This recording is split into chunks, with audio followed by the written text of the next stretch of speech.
रात की तारीकी आहिस्ता आहिस्ता रेगिस्तान पर उतर रही थी। दूर उफुक पर एक काफिला खामोशी से सफर कर रहा था। ऊंटों की घंटियों की मध्यम आवाज सुनसान रास्ते में गूंज रही थी। मुसाफिर थके हुए थे, लेकिन उन्हें इस बात का अंदाजा नहीं था कि चंद ही लम्हों में उनकी जिंदगी का एक ऐसा वाकया पेश आने वाला है जो तारीख का हिस्सा बन जाएगा। और इसी काफिले में एक नौजवान तालिब इल्म भी सफर कर रहा था। ऐसा तालिब इल्म जिसका दिल इल्म की मोहब्बत से लबरेज था, मगर उसे मालूम नहीं था कि आज एक डाकू उसे जिंदगी का सबसे बड़ा सबक देने वाला है। वो नौजवान खुरासान के शहर तूस का रहने वाला था। उसका नाम मोहम्मद बिन मोहम्मद अल गजाली था, जिसे बाद में दुनिया इमाम गजाली के नाम से पहचानने लगी। मगर उस वक्त वो सिर्फ एक नौजवान तालिब इल्म थे, एक ऐसा तालिब इल्म जिसके दिल में इल्म हासिल करने की बेपनाह तड़प थी। उस जमाने में इल्म हासिल करना आज की तरह आसान नहीं था। ना यूनिवर्सिटियां हर शहर में थीं, ना किताबें आसानी से मिलती थीं। जो शख्स इल्म हासिल करना चाहता था उसे मीलों का सफर करना पड़ता था। कभी पहाड़ों से गुजरना पड़ता, कभी रेगिस्तान की तपती रेत पर चलना पड़ता और कभी खतरनाक रास्तों का सामना करना पड़ता। नौजवान गजाली के दिल में भी यही शौक था। वो चाहते थे कि दीन को गहराई से समझें, उलमा से सीखें और अपने इल्म को मजबूत करें। इसी ख्वाहिश ने उन्हें अपने शहर तूस से निकलकर इल्म के मशहूर मरकज नेशापुर तक पहुंचा दिया। नेशापुर उस जमाने में इल्म व दानिश का एक बड़ा मरकज था। दुनिया के मुख्तलिफ इलाकों से तालिब इल्म वहां आते थे ताकि बड़े उलमा के हल्काए बर्स में बैठ सकें। जब गजाली वहां पहुंचे तो उनके दिल में एक अजीब सा जोश था। उन्हें महसूस होता था कि वो एक ऐसी जगह पहुंच गए हैं जहां इल्म के दरवाजे उनके लिए खुलने वाले हैं। वो सुबह सवेरे मदरसे पहुंच जाते, उस्ताद दर्स देते और शागिर्द खामोशी से सुनते। गजाली बड़ी तवज्जो से हर बात सुनते, मगर उनकी एक खास आदत थी जो उन्हें दूसरे तालिब इल्मों से मुख्तलिफ बनाती थी।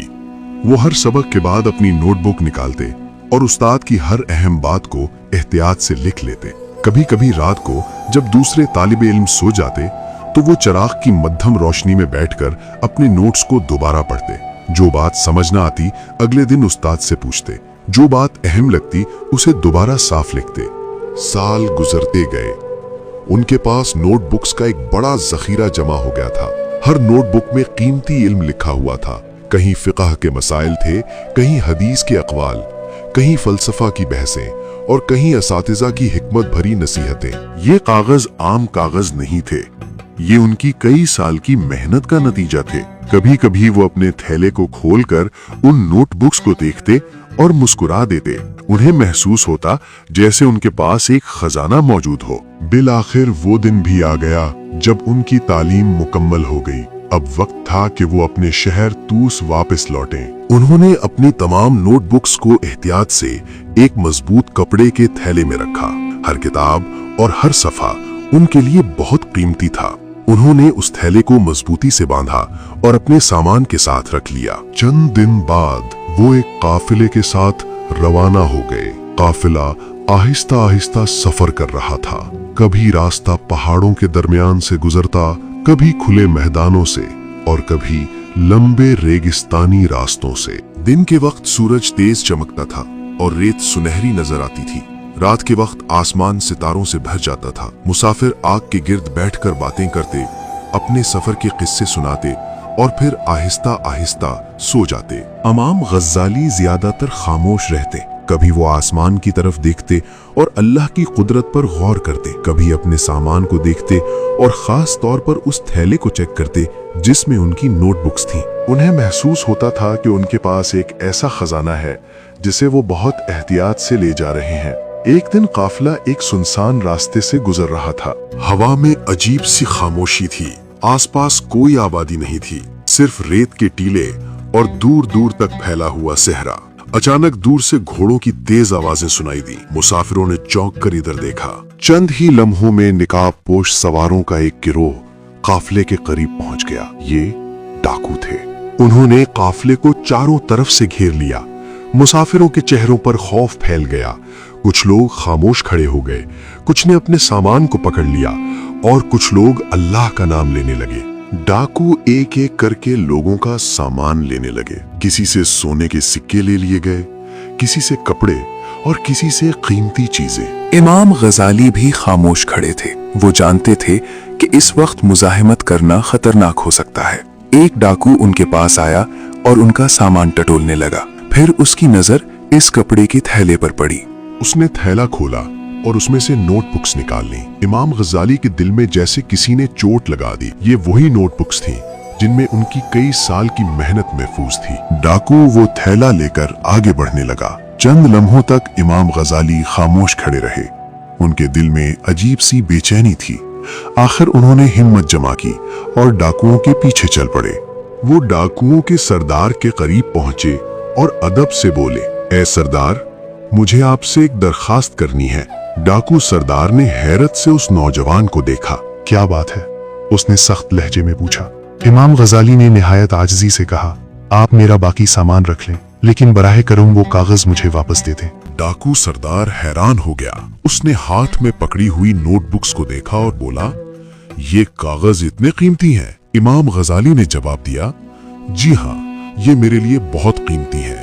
इनमें वो इल्म लिखा है जो मैंने कई सालों की मेहनत से हासिल किया है। डाकू सरदार चंद लम्हों तक खामोश रहा।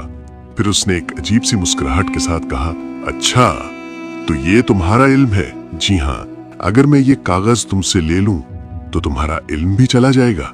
ये सवाल सुनकर इमाम गजाली कुछ देर खामोश हो गए।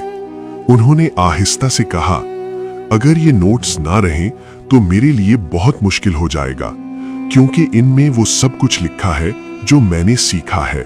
डाकू सरदार ने यह सुनकर जोर से हंसा।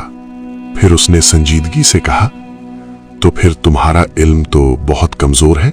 इमाम गजाली हैरान हो गए। डाकू सरदार ने नोटबुक्स को हाथ में घुमाते हुए कहा, क्योंकि वो इल्म जो चंद कागजों में कैद हो और जिसे एक डाकू आसानी से छीन ले, वो हकीकी इल्म कैसे हो सकता है? ये अल्फाज सुनकर इमाम गजाली जैसे साकित रह गए। डाकू सरदार ने मजीद कहा, असल इल्म वो होता है जो इंसान के दिल और दिमाग में हो। अगर कोई तुमसे कागज ले ले और तुम्हारा इल्म भी खत्म हो जाए तो फिर तुमने हकीकत में क्या सीखा? चंद लम्हों के लिए वहां गहरी खामोशी छा गई।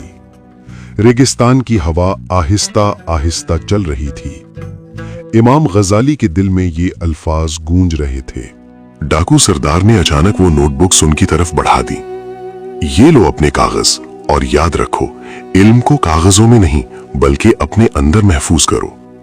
इमाम गजाली ने खामोशी से वो नोटबुक्स ले ली। उन्होंने एहतराम से कहा, आपका शुक्रिया। डाकू सरदार ने कुछ नहीं कहा। वो अपने साथियों के साथ घोड़े पर सवार हुआ और रेत के टीलों के पीछे गायब हो गया। काफिला दोबारा अपने सफर पर रवाना हो गया। मगर इमाम गजाली के दिल में एक अजीब सी तब्दीली आ चुकी थी। वो पूरे रास्ते इस जुमले के बारे में सोचते रहे। जब वो अपने शहर पहुंचे तो उन्होंने एक नया फैसला किया। उन्होंने अपनी तमाम नोटबुक्स निकाली और दिन रात मेहनत करके उनमें मौजूद हर इल्म को याद करना शुरू कर दिया। घंटों बैठकर सबक दोहराते, बार बार पढ़ते, सोचते और याद करते। कई महीनों की मेहनत के बाद वो इल्म जो पहले सिर्फ कागजों में लिखा था, अब उनके दिलो दिमाग में महफूज हो चुका था। बाद में यही नौजवान तालिब इल्म दुनिया के अजीम तरीन उलमा में शुमार होने लगा। मगर हैरत की बात यह है कि वो खुद कहा करते थे कि जिंदगी की सबसे कीमती नसीहत उन्हें एक डाकू से मिली थी, क्योंकि इसी वाक़े ने उन्हें यह सिखाया था कि हकीकी इल्म वो नहीं जो सिर्फ किताबों में लिखा हो, बल्कि वो है जो इंसान के दिल, दिमाग और किरदार का हिस्सा बन जाए। और शायद इसीलिए कहा जाता है, इल्म को सिर्फ जमा न करो बल्कि उसे अपने अंदर जिंदा करो।